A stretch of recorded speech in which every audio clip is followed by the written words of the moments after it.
Hey, got another edition of Locker Room of Wrestling News. This is TBK Turnbuckle King. Got some stories here I'm going to unleash. More on that, stay tuned.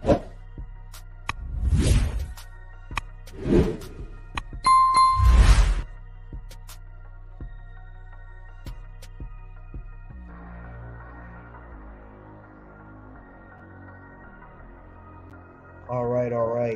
Got another edition. We into the lockers right now. Let's head to the lockers.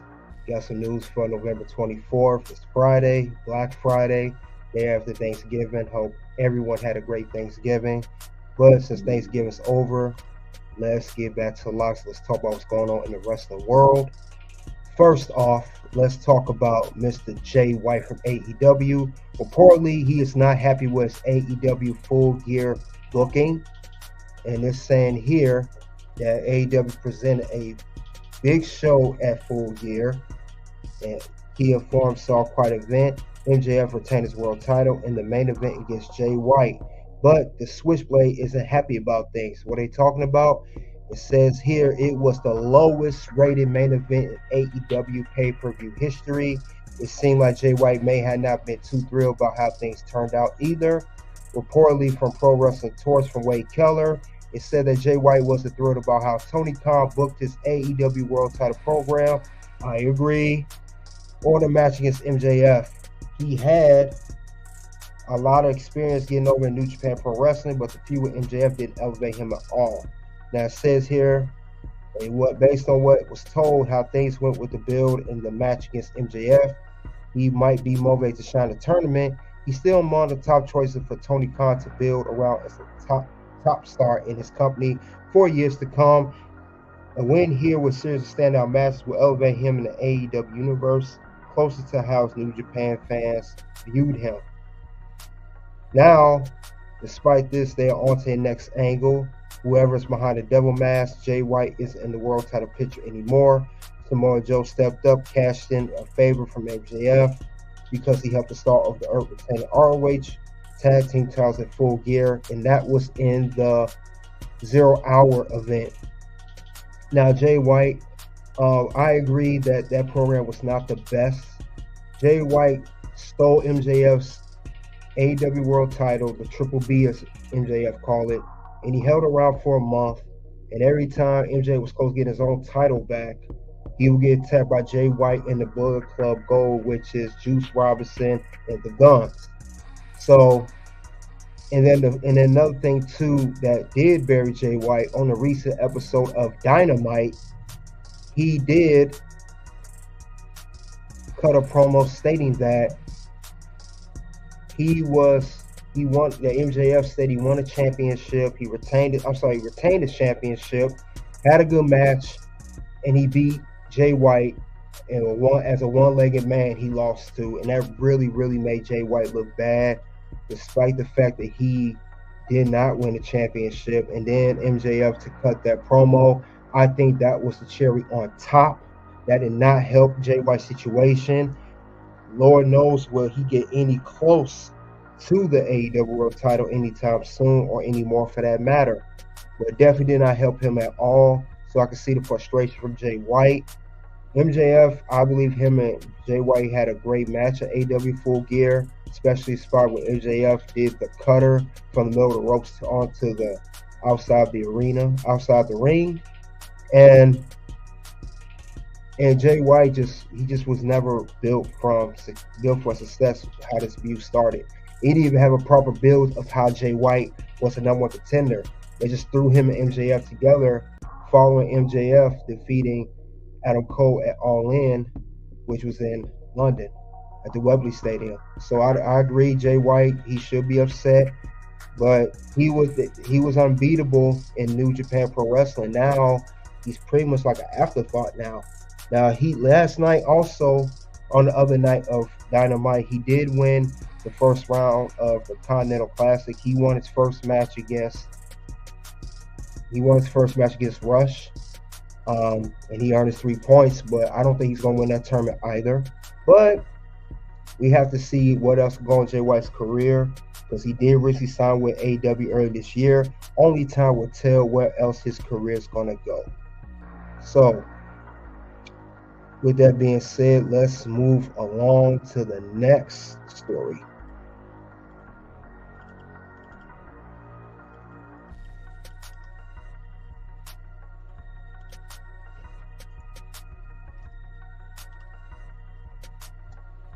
So we got here the story about the Young Bucks. Young Bucks in store for creative change in AEW. Let's see what's going on with the Young Bucks. The Young Bucks are experiencing a personality change, as we've seen highlighted on AEW TV as late. Now, reported from Brandon Coulter said the Young Bucks are taking time away from wrestling, but there's more than meets the eye. The Young Bucks are poised for a heel turn if they haven't already undergone one in the eyes of many, but we're told that they won't be alone in that. In addition to the Young Bucks, there have been plans for them to be joined by others. Fightful has learned that Brandon Cutler is at least tentatively slated to continue with the Bucks as they continue their turn. The tweet that Cutler put out indicating Young Bucks are taking time off for wrestling is to further that. They'll be doing a lot of speaking for them on screen and social media forward. Let's see what that's going on. It says that there'll be an alternate format being elite as part of this. Those asking if there's a fight to AEW Young Bucks who signed long-term deals recently, they were mistakenly removed as EVPs on a roster page a couple weeks back, but was quickly rectified.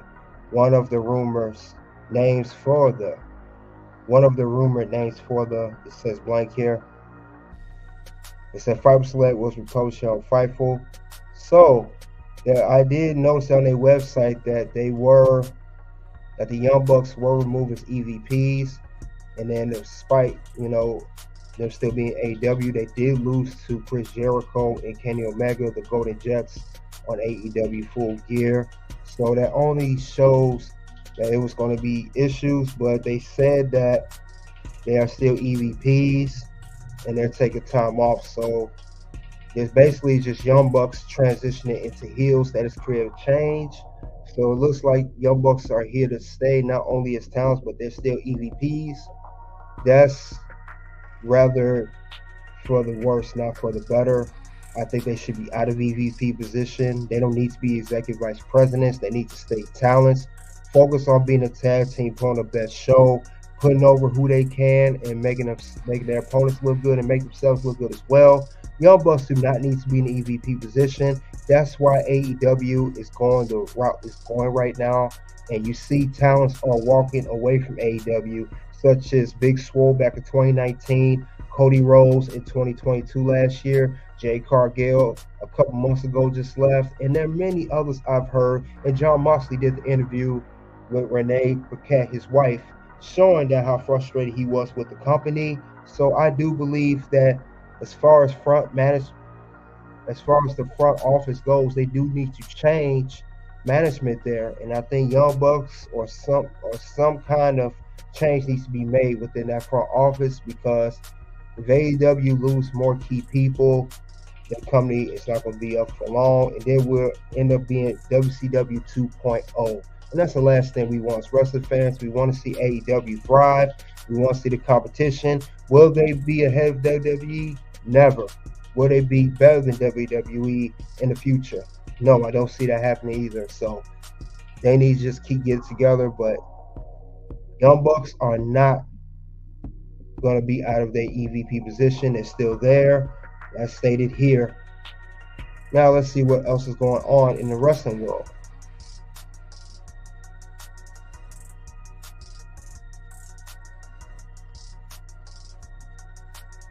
All right, good old Gunther. Let's see what's going on with him. Gunther says Seth Rollins would be a better matchup, but a more similar Roman Reigns. What is going on? What does that mean? He comments on potential matchups with Seth Rollins and Roman Reigns, who is the current World Heavyweight Champion, and Roman, the undisputed WWE Universal Champion. With the Royal Rumble only months away, many fans have begun to discuss potential winners of both men's and women's Royal Rumble matches. Fans are pushing for Gunther to win the men's Royal Rumble match, as Main thinks he deserved to be highlighted in the World Championship match at WrestleMania.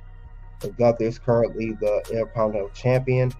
They say he said in Under the Ring for an interview that he would be a better matchup with Seth Rollins because he's more similar to Roman Reigns, meaning his style. The ring general all stated he will be happy to take on both Reigns and Rollins at any time. In his words, I quote, obviously there's more room to grow, and when the time comes and I lose the title because nothing lasts forever, that's obviously the next logical step. There's more room to grow into. Those two guys are very different. Style-wise, a match with Seth will match better with me. Being in the ring with Roman are completely new challenges. I'm more similar to Roman than I am to Seth as a wrestler, but they both will be fantastic matchups as challenge I will be happy to take on. Now, Gunther, who's currently over 500 days as Intercontinental Champion, is having a very historic run. He has broke the record of longest reigning Intercontinental Champion that was recently set by Honky Tonk Man in the 80s. And could Gunther win the World Rumble this year and challenge Seth Rollins for the World Heavyweight Championship at WrestleMania 40, which will be in Philadelphia? That only remains to be seen, but I do see a good matchup, and I do see him win the World Rumble. It could be Gunther I see winning. I could see LA Knight winning. I could maybe even see CM Punk winning. Those three I see winning, but either one of those three that win is fine with me. As long as we'll get the same repeat of this year, Cody Rhodes winning again, because he's going to challenge Roman Reigns for the undisputed WWE Universal Championship again.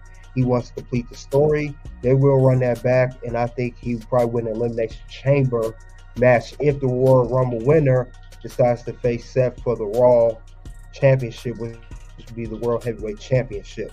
So I definitely can see that happening. Gunther, it has a very good shot. Remember, Gunther was only the runner-up to Cody Rhodes this year at the Royal Rumble, but Cody Rhodes was the last man standing in the Royal Rumble match, earning his ticket to go to WrestleMania 39 against Roman Reigns. So Gunther facing against Seth, that would be good. I would love to see that in the near future, and I definitely would love to see this for the World Heavyweight Champion. Gunther has a lot of potential, and he has what it takes to become a world champion, whether it's for Seth's World Heavyweight Championship or whether it's for Roman Reigns' undisputed WWE Universal Champion. Either or, both would definitely be amazing. I cannot wait to see what WWE is going to do with Gunther in the future, because he is a great, great talent and one of the best big men in the wrestling game today. No doubt about it. So salute to Gunther doing his thing. And that is all I have regarding Locker Room of Wrestling news. Locker Room news for November 24th. It's time to head out the lockers. Let's go back out to what we do in our daily lives, whether it's working or relaxing or anything else of that sort. Soon, 2 videos will pop up. One will be reaction to Ric Flair on Reed Flair passing away. Next video will be the real story behind Andrew Tess Martin. Until then, it is OUT.